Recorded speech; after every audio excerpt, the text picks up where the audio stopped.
Assalamualaikum warahmatullahi wabarakatuh. Selamat pagi. Salam sejahtera bagi kita semua. Salam Om Swastiastu, Namo Buddhaya, salam kebajikan. Perkenalkan, saya mahasiswa Universitas Terbuka Palembang, Prodi Agribisnis, Fakultas Sains dan Teknologi, dengan NIM 056772982. Perkenalkan, nama saya Muhammad Ilham Azizi dari Palembang, Sumatera Selatan. Untuk soal yang pertama, jelaskan perbedaan antara proses adopsi dan proses difusi inovasi pertanian. Untuk menjelaskan proses adopsi, yaitu ketika petani melaksanakan anjuran yang disampaikan penyuluh, maka sudah terjadi suatu proses mental pada dirinya. Jelasnya gini, petani mengadopsi suatu inovasinya berasal dari luar sistem masyarakat sasaran. Sedangkan proses difusi inovasi pertanian adalah proses penyebaran dan penyerapan inovasi dari satu petani ke petani lainnya, sehingga jumlah petani dalam sistem sosial tersebut yang mengadopsi inovasi menjadi semakin banyak. Jelasnya gini, petani mengadopsi inovasinya dari dalam sistem masyarakat sasaran. Untuk soal yang kedua, seorang penyuluh diharapkan dapat membantu untuk mempercepat proses difusi inovasi. Terkait dengan hal ini, upaya-upaya apa yang dapat dilakukan penyuluh? Berikut adalah upaya-upaya yang dilakukan oleh penyuluh. Yang pertama, melakukan diagnosa terhadap masalah-masalah masyarakat serta kebutuhan nyata yang belum dirasakan masyarakat.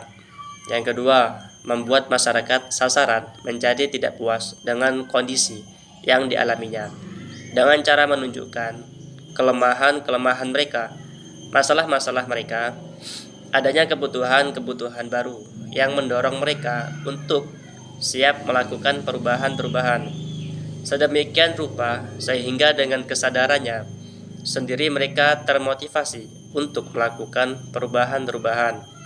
Yang ketiga, menjalin hubungan yang erat dengan masyarakat sasaran dan bersamaan dengan itu semakin menunjukkan kesiapannya untuk membantu mereka serta membuat mereka yakin bahwa dia mampu membantu mereka untuk memecahkan masalahnya serta mewujudkan terpenuhinya kebutuhan-kebutuhan baru.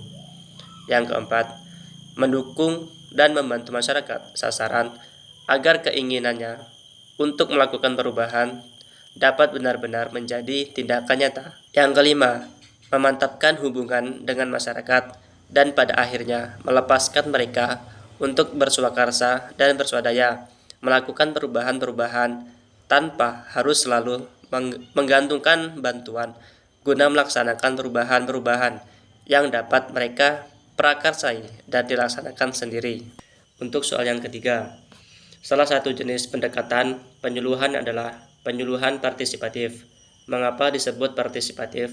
Sebutkan karakteristiknya dan berikan penjelasannya. Mengapa disebut partisipatif?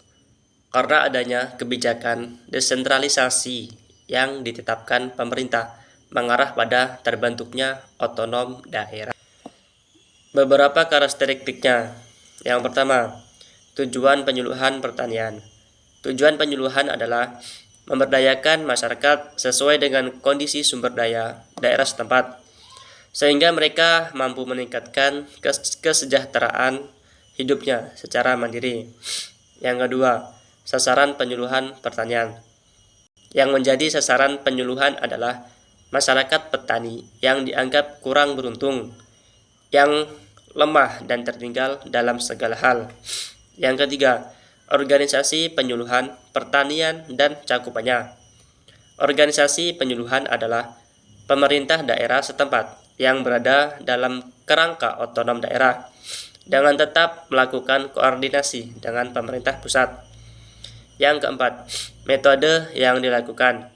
Metode yang dilakukan adalah dengan cara melibatkan masyarakat setempat, mulai dari tahap perencanaan sampai pada tahap menikmati hasilnya. Untuk itu, perlu diupayakan adanya suatu pendekatan sehingga dapat menumbuhkan partisipasi masyarakat. Terakhir, peran penyuluh. Dalam upaya menumbuhkan partisipasi masyarakat, maka peran penyuluh di sini adalah sebagai pendamping atau mitra yang mempunyai kedudukan sejajar dengan masyarakat. Soal yang keempat, bandingkan karakteristik jenis pendekatan, sistem latihan, dan kunjungan atau laku dengan jenis pendekatan partisipatif atau ditinjau dari segi tujuan, sasaran, organisasi, metode, dan peran penyuluh. Beberapa karakteristik dari jenis pendekatan laku. Yang pertama, tujuan. Tujuan penyuluhan pertanian lebih diarahkan kepada upaya peningkatan produksi dan pendapatan petani secara individual. Jika setiap petani dapat meningkatkan produksi dan pendapatannya, maka produksi dan pendapatan nasional maupun kesejahteraan masyarakat pedesaan akan dapat dicapai pula. Yang kedua, sasaran. Pada pendekatan laku, sasaran penyuluhan pertanian terbatas pada setiap keluarga petani yang berada dalam wilayah kerja penyuluhan lapangan yang bersangkutan. Beberapa karakteristiknya. Yang pertama, tujuan penyuluhan pertanian.